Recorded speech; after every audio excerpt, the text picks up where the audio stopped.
불필요한 용역, 부풀린 용역이 없는 양산 폭지 아파트 조합이 정비사업비 절감 우수사례 공유를 위한 대담. 양산 복지 아파트 조합은 지작물 철거 용역, 신탁 등기, 일괄 명도, 국공유지 무상 양도, 수방 제설 대책, 인익공사 등 불필요한 용역이 없습니다. 이주관리 5,800만, 범죄 예방 용역 1,224만, 성명감리 1,160만, 수도 전기 가스 통신사 등 원인자, 부담 비용과 같이 꼭 해야만 하는 용역은 부풀리지 않고 실비만큼만 용역 계약으로 사업비 절감을 하고 있습니다. 그 다음에요. 두 번째로 저희가 이제 우리 중에 또 아주 저기 했던 게 이거는 뭐 조합장들의 권리에 관한 것이기도 했어요. 원래 사업 시행자는 일반 분양에 관해서도 사업 시행자가 조합인 거는 천하가 다 알지 않습니까? 그런데도 불구하고 주택법상 그리고 사업 시행 주체가 분양의 주체가 되는 것이거든요. 그런데 일반 분양을 시공사가 대행한다 이렇게 돼 있는데 시공사는 대행을 하지 않거든요. 자기들이 다른 분양업자를 데려다가 대대행을 시키는 것이지. 근데 우리 양산복지는 그 부분도 조합이 하는 걸로 돼 있죠. 네, 각각이 협의한 걸로 예. 일반 분양에 대한 모델하우스 부지 임차, 건립, 유지, 관리 모든 비용과 일반 분양에 대한 그 홍보, 광고, 그다음에 대행, 그다음에 분양 간접 비용 모든 것을 네. 조합이 부담하고 네. 우리가 협의해서 주택 관련 법률에 근거해서 진행을 하도록 하고 있습니다. 아, 그렇게 돼 있죠.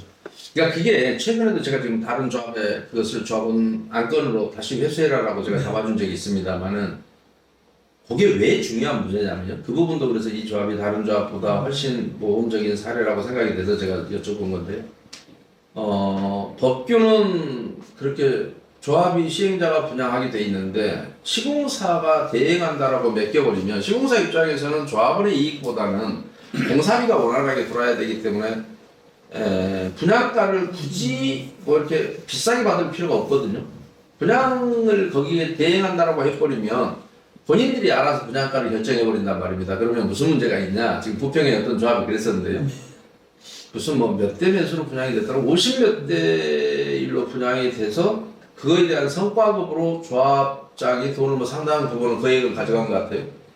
사람들이 분양에 대해서 그것을 조합장의 성과다라고 평가하고 돈 주는 것만큼 정말 우스운 건 없다고 봅니다. 왜냐하면 자 50몇 대 1의 분양을 일반 분양이 성공리에 끝난다. 근데 그게 조합장의 공로다? 전혀 공로가 아니라 실패입니다. 왜냐하면 우리가 정확하게 맞출 수는 없지만 시장 상황은 50몇 대 1이 됐다면 분명히 되자마자 프리미엄이 붙을 겁니다. 당첨을 받은 사람들의 행운이겠죠. 그만큼 분양가가 싸고 투자 가치가 있으니까 일반 분양자들이 몰린 것이거든요. 그러면 그것은 분양의 실패이지 분양의 성공이 아닙니다. 그런데 시공사 입장에서는 편하게 분양 수익금이 잘 들어오겠잖아요. 공사비 충당이. 그런데 프리미엄이 붙었다는 얘기는 분양하자마자 프리미엄이 붙은 그 안타까운 상황은 뭐냐면 조합원이 누려야 될 이익이 일반 분양자한테 갔다는 얘기거든요. 그만큼 싸게 좀 더 싸게 분양했더라도 될 뻔한 상황이 프리미엄이라는 걸로 시장에 나타나지 않겠어요? 네, 그거는 시장의 실패인데 시장의 성공이라 하고 거기서 다시 성과급까지 가져간단 말이죠. 그래서 아까 여기 각과 을이 협의해서 결정한다라고 하는 부분도 대단히 다른 조합에 비해서 중요합니다. 일반 분양가를 그리고 각과 을이 산정한 업체들이 뭐 이렇게 한명 산술 평균하자 일반 분양을 그렇게 정하자라고 이제 했지 않습니까? 서울은 분양가 상한제 때문에 이제 안 되지만 여기는 상한제 지역은 아니니까요. 그러니까 그런 부분들이 다른 조합에서도 반드시 모범적인 사례로 잡고 해야 되는 부분이라서 제가 했죠. 또 모범으로 봐주시니까 감사합니다만 이 분양 시장성에 대한 상황에 따라 다른 관점으로 이해가 될 수도 있겠지만은 분양에 대한 전략적인 포지셔닝을 조합에서 아무런 어떤 그 역할도 할 수 없는 분양이 이루어진다면은 그렇죠. 분양 시장성이 좋고 안 좋고를 떠나서 주권을 포기하면 됩니다. 분양자로서의 주권을 포기합니다. 그래서 그런 의미에서 저희 조합과 시공자는 아주 우호적인 전략적인 우호적인 비즈니스 관계가 유지되지 않을까 저는 뭐 믿고 있습니다. 예, 그 부분도 그래서 또 이제 아까 모델하우스까지도 우리 조합에서 건축하기로 했다라고 하셨는데 사람들은 조합원들이 또 착각하는 것들이 하나 있습니다. 자, 주택의 품질을 유지하려고 하면 사업 시행자인 조합이 주체가 돼서 모델하우스를 내가 최소한 짓고 네. 어떤 자재를 쓸 것이냐를 통해서 이 정도의 품질을 유지해달라고 시공사에 요청을 해야 되는 건데 그 부분도 언제부턴가 시공사에다가 다 위임을 하거든요. 그런데 그것을 공짜라고 생각해요, 조합원들이. 너무너무 한심하죠. 세상에 공짜가 어디 있겠습니까? 그러면 시공사에 위임해버린다는 얘기는 시공사가 좀 속되게 얘기하면 그냥 알아서 지어주는 대로 가져가 이 뜻이거든요. 평당 얼마 이렇게만 정했기 때문에. 그래서 그것도 제발 사업 시행자인 주체인 조합이 절대서 뺏겨서는 안 되고 주도적으로 해야 될 것이다 라고 제가 얘기를 하는데, 그래서 그런 조합에 우리 저 조합장님은 실제로 그런 조합을 방문해서 견학도 해보고 하셨잖아요. 그런 조합이 뭐 예. 보신 적이 있으시죠? 그 모델하우스를.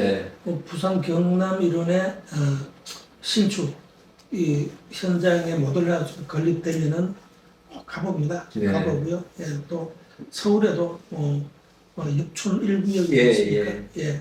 그래서 마감재 퀄리티는 높이면서 공사 비용은 절감할 수 있는 그런 어떤 모범적인 네. 다니고 있습니다. 그러니까요. 예. 그러려면 예. 절대 모델하우스 건립을 마치 무료인 것처럼 생각하는데 세상에 무료는 없죠. 그 공사 계약, 공사비에 다 포함되어 있는 것이거든요. 그쪽이 가져간다는 얘기. 그런데 그것을 위임해버리면 우리는 지어주는 대로 받을 수밖에 없고, 그러니까 조합원들의 갈등 중에 또 하나가 뭐냐면 모델하우스가 막상 오픈되고 나면 카메라 들고 가서 찍고 혹시나 이대로 지어줄 걸 기대하고 찍는가 하면, 그런가 하면 또 실망해서 모델하우스를 보고 실망해서 뭐 동요하고 그런 사례가 얼마든지 있지 않습니까? 그래서 그런 부분들이 미리, 만약에 조합원들이 와서 이거는 도대체 불만이 있다 그러면 모델하우스를 또 수정할 수도 있죠. 그거는 말 그대로 모델하우스니까요. 조합 입장에서 얼마든지 수정해서 그러면 이 정도로 할까요? 아니면 이 자재가 좋으면 이걸로 바꿀까요?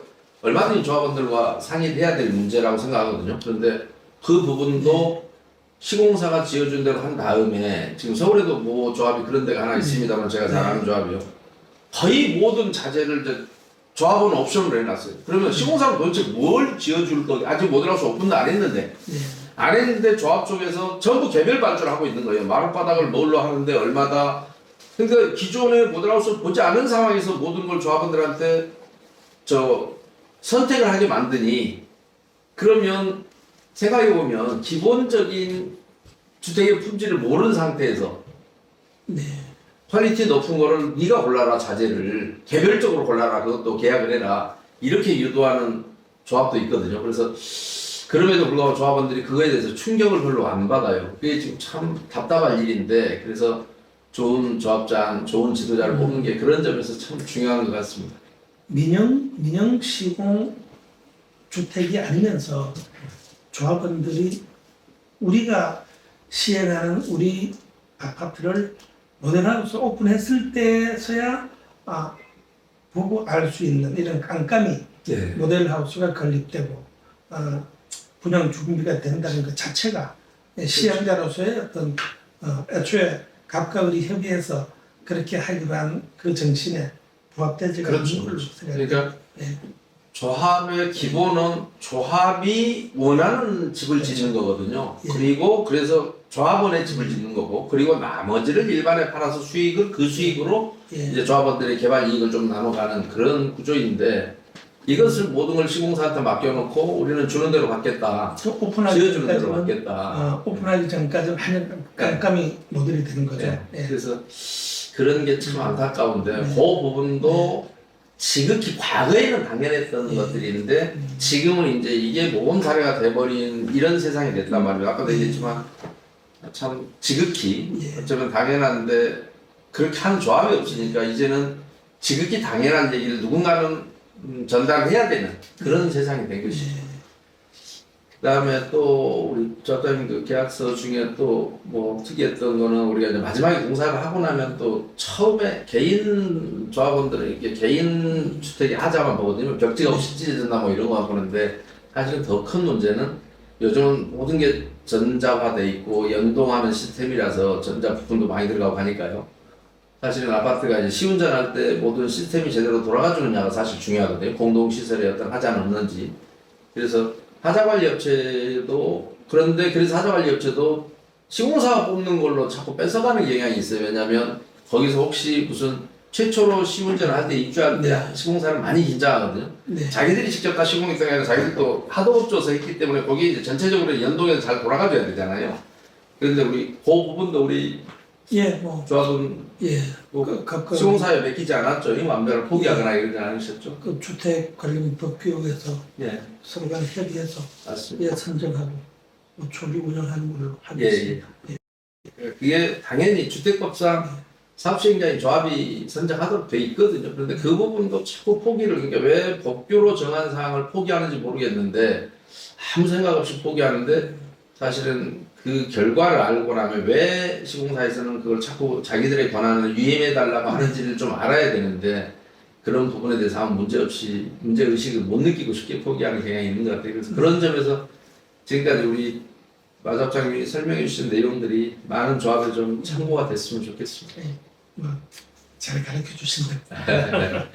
예. 시공사 계약 요약. 첫 번째, 분양은 조합이 나서서 분양해야 합니다. 사업 시행 주체자인 조합과 시공사와의 협의를 통하여 가장 합리적인 가격으로 분양을 진행해야 합니다. 두 번째, 모델하우스 건립은 조합에서 건축해야 합니다. 모델하우스를 조합 주체적으로 지어 시공사의 모델하우스 수준의 품질 요구와 조합원의 의견을 충분히 수용하여 모델하우스 건립에 신경 써야 합니다. 세 번째, 하자 관리업체 선정은 조합이 해야 합니다.